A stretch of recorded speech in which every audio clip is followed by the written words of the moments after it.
Paano ba natin maiwasan ang pagkalason sa tulingan na isda? Kailangan presko siya guys, ganito ang mukha.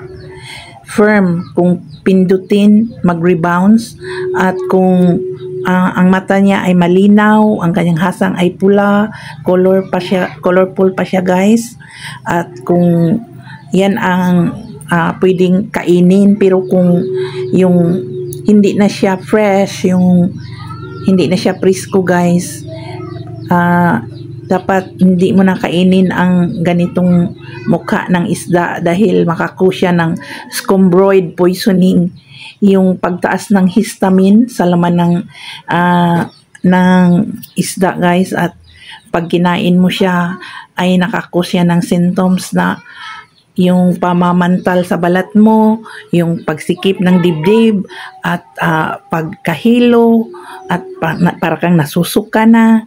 So, kailangan mo na ng doktor guys. Pero kung pamamantal lang, pwedeng suka muna ang ipahid mo, i-observe mo. Kung hindi na kaya, yun, ipa-doktor na para sa antihistamine.